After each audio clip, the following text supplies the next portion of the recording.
Good morning. Morning. How's everybody this wonderful morning? Great. Are we all Excellent. wonderful? Okay. Well, that was kind of an interesting title, Equanimity and Inner and Outer Peace. So first thing I had to do was figure out, what's equanimity mean? And the dictionary said it's a quality of being calm, even-tempered, and composed. Oh. So, and we're talking inner and outer peace. So, Monica referred to it, go within, to where there is peace. Well, have you ever noticed there's not always peace within? Has anybody ever had it where there's not peace within? Yeah. So, anyhow, there's a couple of things that we can do here to work towards that. By the way, there's no quick and easy here. I've been working at it for 35 years, and I can say now with confidence that I'm more on the peaceful side than I am on the other side. And I stay more peaceful dealing with circumstances and situations than I ever did before. However, it is a journey, and I don't know whether we ever get there where it's 100% like that, because we have that human experience to deal with. And you know, the problem with spirituality and information and inspiration is when you got someone that's giving it to you, we don't always get it the way they mean it. We sometimes think that there's a project that we have to go on. And so, first idea here, we've got to draw upon our spiritual source in order to be able to achieve a degree of peace. And so the great teacher, Jesus, give everybody this message, and he started out by saying, and it took a while for people to get it, okay? He had to talk a few times. In Luke chapter 12, verse 30 to 32, and he's talking about getting out there and seeking what it is that you need for yourself, and that the Spirit, the Father, already knows everything that you need and will bring it to you. And so he says, but what you got to do first, he said, is seek ye the kingdom of God. That's the first thing to do. And he says it's your Father's good pleasure to give you the kingdom. Of course, you know, first everybody gets real excited about a message, and you know we're humans, so we're going to go find this kingdom. Isn't that the first thing we want to do? I mean, how can we experience it, and how can God give it to us if we can't find it? So the first thing that we always do at that human level to try and gain it is we organize a expedition, and we get the finances and the equipment into place, because we're going to go and find this kingdom. It has to be here somewhere, because Jesus said it was. And that's the first thing we do. Anytime we want something, we look out here to try and find it. Okay? And we're going, a lot of times we go away across the country or somewhere else to take a course or program, which is good, but then we come back and find out that we never really got what it was that we were looking for. Has that ever happened to anybody? All the time. Okay? So, you know, Jesus was patient because he knew that people were a little bit slow. So in Matthew chapter 10, verses 6 to 8, he says, but go, he's telling the disciples, but go to the lost sheep of Israel, and as you go preach, say, the kingdom of heaven is at hand. Oh, okay. Well, I guess we better just look around the neighborhood. We don't have to do all this financing that. So everybody starts, if it's at hand, it's close. It's just like trying to find an idol on Survivor or something like that, you know, if anybody's into that. It's here, it's close at hand, and so everybody's looking real close, and yet, you know, it's right there, but we still can't find it. Has anybody ever got to that point where, you know, you're supposed to be here, but I can't find it? So here he goes. Then he's down into Luke chapter 17, verses 19 to 21. And so all the local authorities of the day, the local spiritual people, I guess, the Pharisees and that, so they heard about him, and so they challenged him. And where is this kingdom that you're talking about? And Jesus said, well, the kingdom of God cometh not with observation. So you're not going to see it. Aha. Neither shall they say, lo here or lo there, for behold, the kingdom of God is within you. Okay? So that's where, and the kingdom is this realm of divine ideas and inspiration and guidance. And it's the area of peace, because there's peace in the kingdom. So you can't find it out there. You have to find it in here. And that's what just Monica did with the meditation. And that's where we go to find it. And it's pretty easy in this environment, taking this time out and being committed to it, to find that. Didn't you find you're kind of peaceful because you let everything go and you're just kind of here, and it was kind of peaceful? Even though you might be in a disturbance, it was still a little more peaceful. So remember, you're not going to go get it somewhere else. The only place that you can get it, if you're somewhere else, if you look in the right spot, and that's within.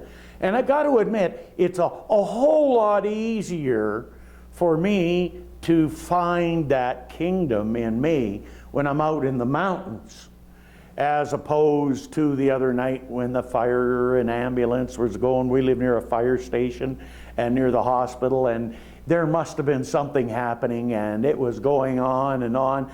And you know, sometimes it's difficult to find that when you're in that kind of environment. But this is the trick. The trick is, doesn't matter what's going on the outside of us, we can find that peace on the inside and get centered, and then take it out to the outer experience. So there's a three-way street here. There is having inner conflict, and yet the world around you seems to be calm and peaceful in your life. But you're full of inner conflict, and we all experience that. Then there's another way where we've got inner conflict and outer conflict going on. And that's usually when we're upset about something. So we can usually generally create more conflict when there's conflict inside. I always found that you know the old expression, misery loves company? It's true. So when people are in conflict, no matter what it is, they like to bring other people into it. Whether they're recruiting them to be on their side, or whether they're looking for a kind ear, it doesn't matter what it is. People are always recruiting. We're always looking to bring someone in. And so we want to get away from that idea. And then, of course, then there's the other scenario where everything has gone to that place we so faithfully and lovingly called hell out there with the people and circumstances, yet we're peaceful inside. And you see, there's the key. When we're in peaceful inside, we can deal with any of that conflict out there. It doesn't matter what it is. Okay? I find sometimes, and I don't want to put this out there, but when I've been in a conflict situation out here where the conditions were like that, it made me even stronger to stay peaceful inside, because I had to find a way to move beyond that experience. And you cannot find a way to move beyond conflict if you can't keep centered in yourself, because it is very hard to be guided, led, and directed when you're part of the problem. So you've got to be part of the solution.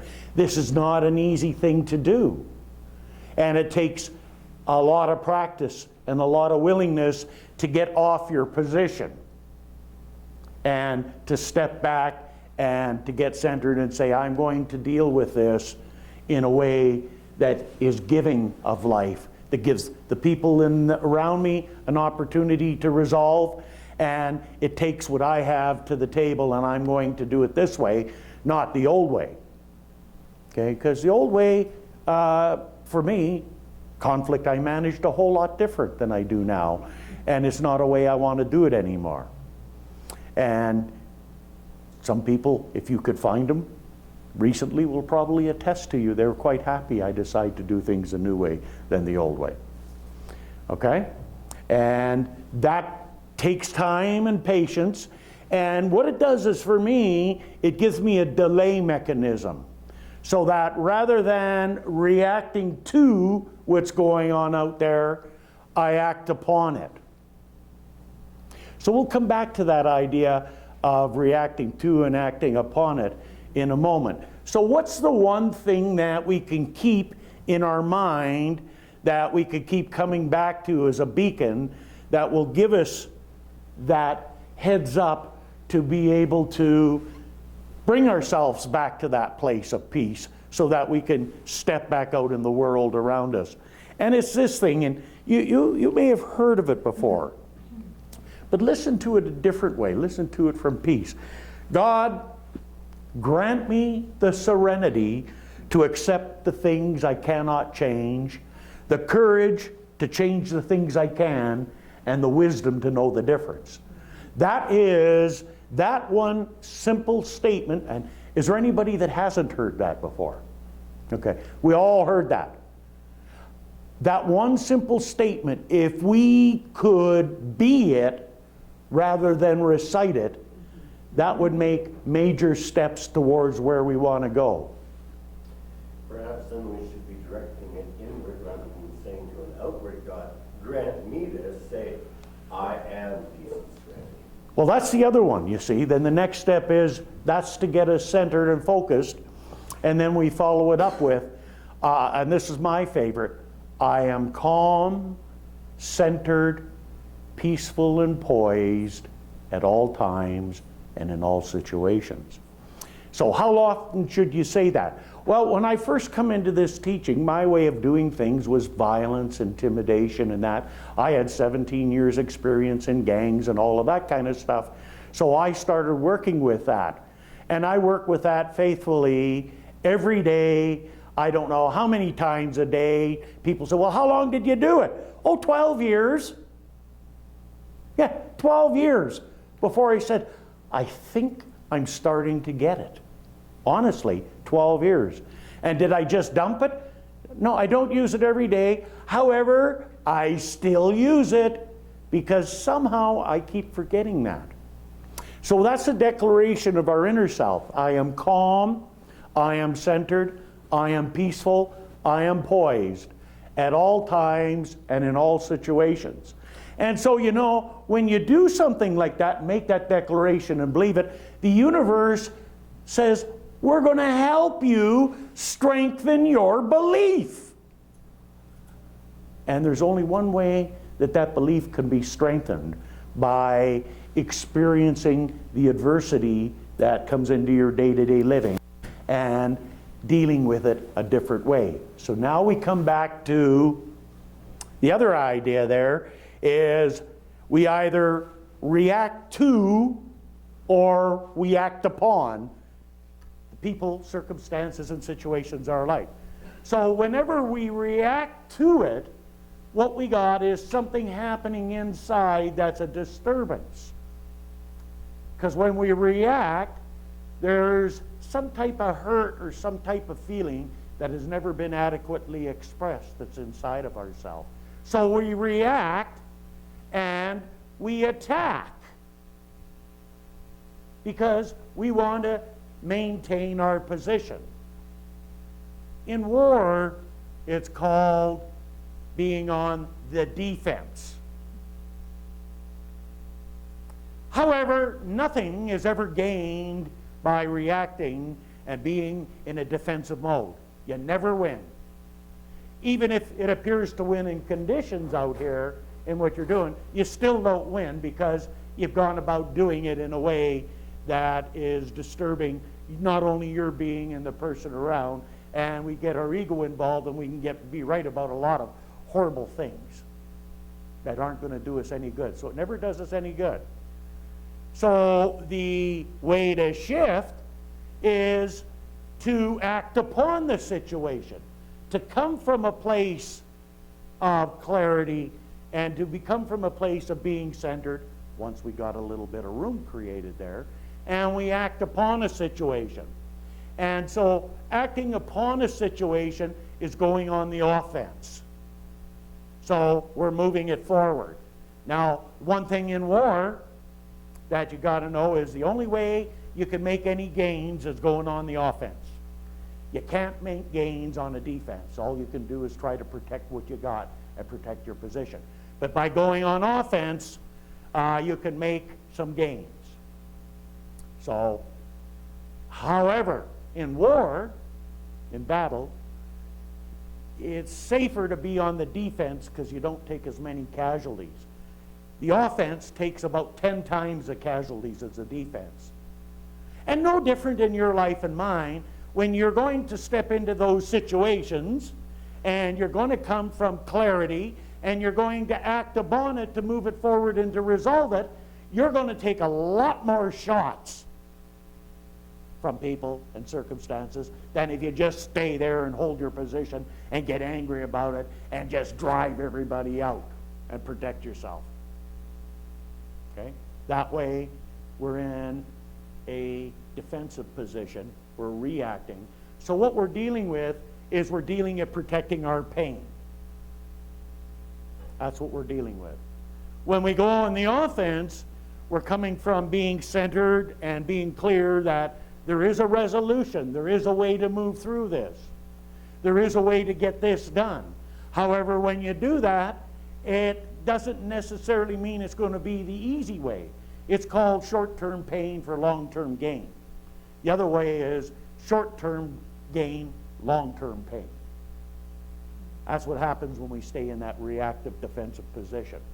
So, and you can't just, oh, well, I'll just do it this way, do it that way. It's a process, because usually when we come from a reaction, we do something, then we got to come back and get ourselves refocused and recentered, and then come from a position of calmness.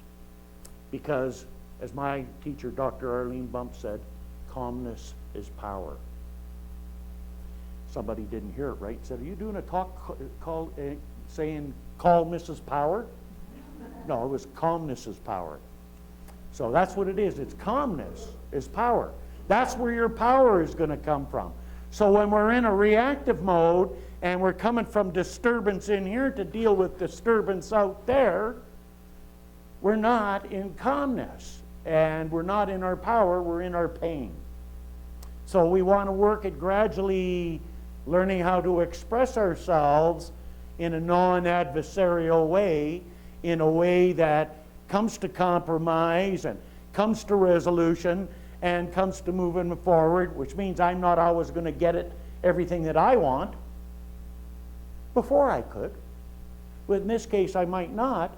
However, it moves my life forward in a way that I want to go forward with it to experience all the great things that can come. And that's what we got to do. And there's the other part of it. Every now and again we're on our journey and things are going exceptionally well. And then all of a sudden we got an obstruction.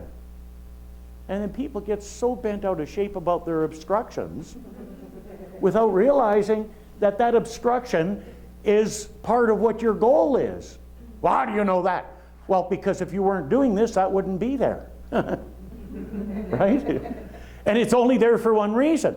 It's there to teach you something about self, where you can garner what you need for knowledge and position and move forward in a peaceful way. It's not always peaceful dealing with it. Whoever tells you that is not right. Okay? That's not true. There's always that transition from the old to the new. We call it going through the hell in the hallways, I call it. So that's what that's about. Now, I come across a few quotes that I thought was really interesting by some unusual people, different people in peace. One says that peace is not merely a distant goal we seek. Okay, so it's not the goal we seek, it's the means by which we arrive at the goal. So it's how we go about it in our day-to-day living. Then, over a period of time, we realize it. And I got to tell you, the last couple of years, last year that I finally realized, I sat down one day and I realized that, holy, I'm a whole lot more peaceful than I ever was. I never really realized how much of a change I've gone through inside. But it was all those years of working on it, you know. And was it worth it? Yeah, Because you know what? The greatest gift in life is nothing to do with anything out here. It's to do with inner peace. Because if you got peace, then you can approach anything out there. Okay? But you got to remember that sometimes it's like a hurricane out there, so you have to stay in the eye of the storm. Because in the eye is where your power is. If you get caught up in the turbulence, good luck. It's just going to fling you around, throw you down, stomp on you, kick you a bit, until you say, I've had enough. Okay, back to the table. What do we need to learn from this to move forward? And that process never stops. When it stops here of learning and growing and moving forward, then you're on to the next journey. Okay, so wherever that may be, I get to do that this afternoon, send someone off on the next part of her journey. And the neat part about it was it's somebody I've known for 35 years. And when I met her, she was as old as I am today. So she just passed, she was 101. And a beautiful lady. One of the most beautiful souls I've ever come across in my day. And I'm actually honored to be able to go to that celebration of her journey, because I got some real nice things to say about her. Okay? And it was through people like her that I met when I first come to this as a troubled soul that inspired me, because I seen that non-judgment. There's a key right there, folks. As soon as you get into judgment, you've had it. Okay? There's no such thing as peace and judgment. Not at all. You don't have to like anything. It's like I tell my students with my accounting, I teach them, you don't have to like it. Nobody's trying to make you like it. You just got to do it, because that's part of the journey. And if you want the benefits that you can have in the journey ahead, then you've got to do the doing right now. And sometimes that isn't a whole lot of fun. Being nice sometimes isn't fun. It's easier to be nasty. Okay? And you get your message across a whole lot quicker, but you really don't get the message across, right? You just create adversarial tendencies. So you don't have to like it. Okay, so what else have I got on here? Oh, yeah. That one was by Martin Luther King. Another one, peace cannot be kept by force. It can only be achieved by understanding. What a powerful one. That was Albert Einstein that said that. And then this one, when the power of love overcomes the love of power, then the world will know peace. And that was a guy that you may have heard before. His name was Jimi Hendrix. Okay, anybody heard of Jimi Hendrix? Yeah, okay. That's yeah, interesting. He had some pretty good quotes too. Peace comes within, do not seek it without. Well, we talked that, Jesus said it, that was Buddha too. And this guy, I met this guy a long time ago when he was really big. He was from Tiburon, California. He's not here with us anymore, but I was at a couple of sessions with him and met him personally, a great guy. He said, inner peace can be reached only when we practice forgiveness. Forgiveness is letting go of the past and is therefore the means for correcting our misperceptions. Gerald Jampolsky. Notice here that Gerald, and he was, that's one of he cured all kinds of kids from cancer, and he had a center for it in Tiburon, California.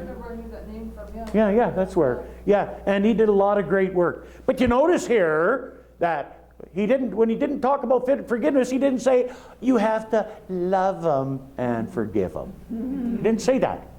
He didn't say, you have to like them and forgive them. Did he? No. Because you don't. But you do have to forgive. And you have to release that negative energy that you got around that person, circumstance, or situation. But you don't have to like the person and you don't have to love them. You just got to be neutral so that when you think about them, you don't think about choking them. And you don't think about taking them out for coffee. You just think about them as another person on the journey. Neutral. Okay? That's what you want to achieve. Neutral. And people, other people and circumstances are easy. He wasn't talking about other people or circumstances here. He was talking about self.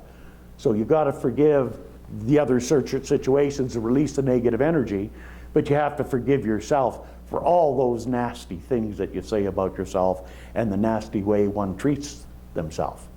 That's not acceptable.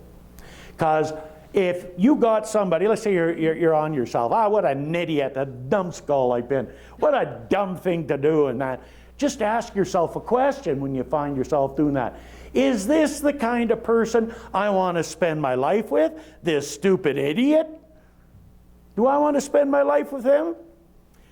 Well, if you asked, how many people would like some stupid idiots to be your best buddies to hang around with you all day long doing dumb things so you could, right? Nobody wants that.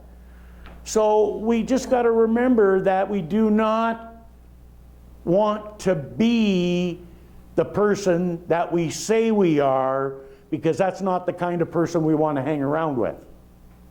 And we cannot ever experience peace if we're going to keep beating ourselves up. It's impossible. You can't do it. So give ourselves a break and be a little bit nicer. I'm a lot more nicer to myself now than I've ever been. And that's not being egotistical or nothing like that, because the nicer I am inside to myself, we share. Okay? So if you're being stupid and everything like that, and you're in that mood, and you find somebody, you're going to share stupid with them. A special kind of stupid. Okay? And if you're feeling at peace, you're going to share that regardless of how they are. Thank God I got Anna to teach me that for when I'm not peaceful. She treats me the way she is inside of herself, and it helps me most of the time, except when I don't want to be nice. And we have those, well, now I'm going to stretch this out, get my money's worth. Okay? So we got to go in with that. And then this one here, oh my, yeah. And this one was a guy by the name of Mike Ditka. And most of you probably don't know, but he was a professional football player. And then he was what they considered to be one of the most hard-nosed, rugged coaches and football players of all time. He was a coach of the Chicago Bears, and then he became a sports announcer too.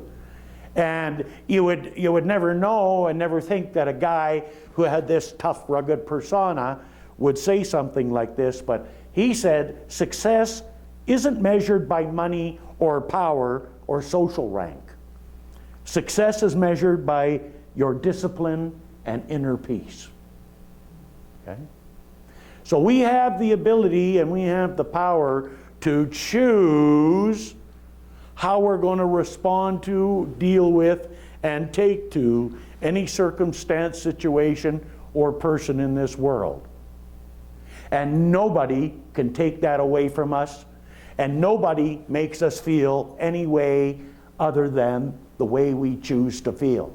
We might not like what somebody does, and we may choose to feel bad about it, but it's my choice because they didn't make me.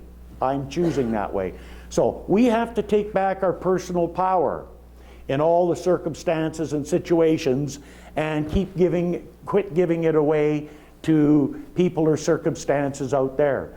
And as we maintain that eye in the storm and stay centered in that eye, we could step out into the world of turbulence and we can manage anything that is brought to us, because we have the desire to move through it and to experience the best that we can be.